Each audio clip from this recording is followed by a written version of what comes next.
Okay, here we have the AVO PD418 damper unit.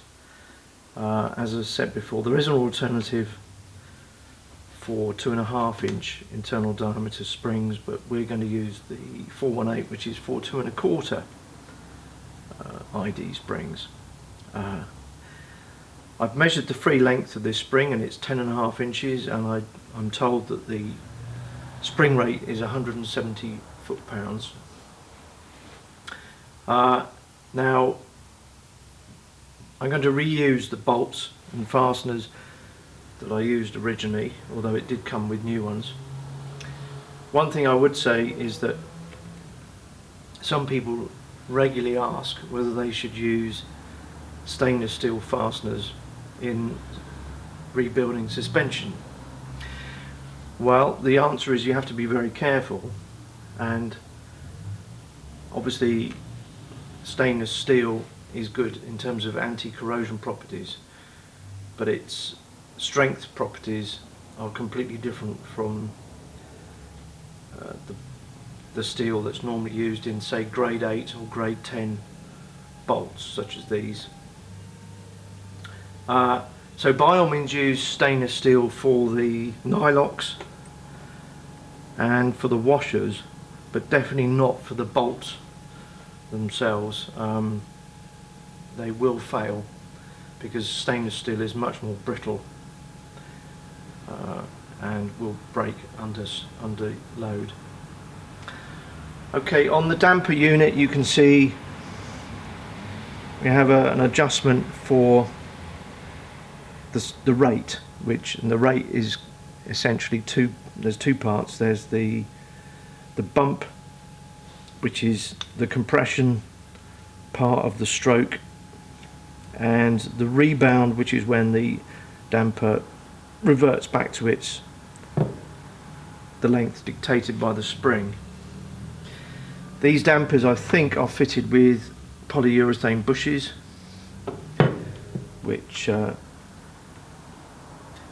removes any unwanted movement in the damper on the actual chassis.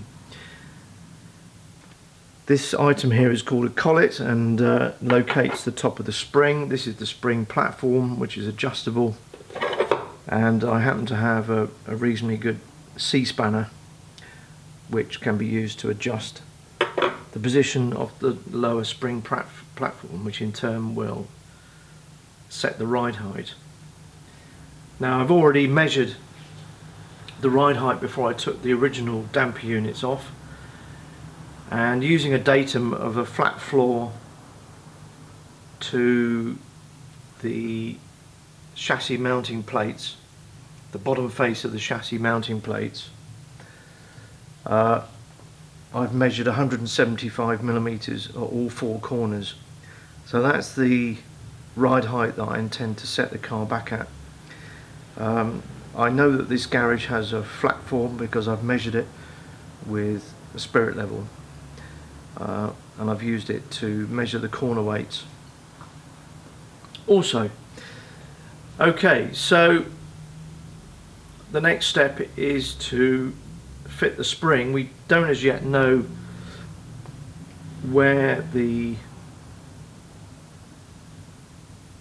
position for the spring platform should be, but we're going to have to work that out. We can set it roughly and then adjust it once it's on the vehicle. So I'm going to, first thing I did was to put a little bit of light oil onto the thread just to make it easier to adjust the spring platform. And the next thing we do is to see if the spring is symmetric, which it should be. These faces have been flattened for proper mounting. One thing you should never do is cut down springs and then use them in a cut down form, because the face of one of the ends of the spring won't be flat. It won't have this so-called pigtail configuration, and the spring could fall off the platform. It's unlikely, but it simply means it won't sit properly on the platform. Okay, so we take the damper. By the way, this item here is the bump stop, which stops the damper bottoming out completely should the spring fail, which hopefully it won't. Okay, so we introduce the spring onto the damper unit. It doesn't really matter where it sits. And the next thing to do is to fit the collet, and this should tuck in here. I'll just increase the length of the damper as far as I can go, just to make it easier.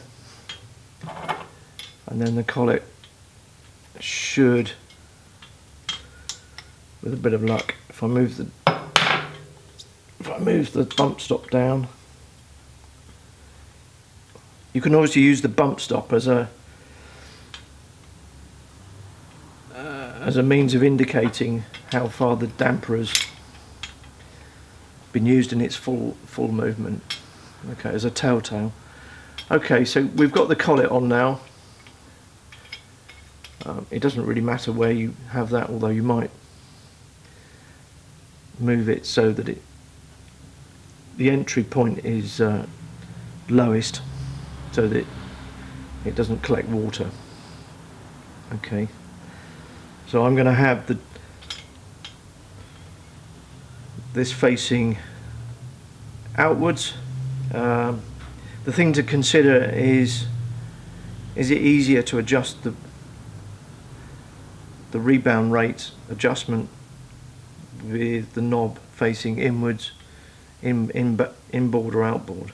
You'll have to decide which you prefer, but that's something to consider before you fit it to the car. Okay.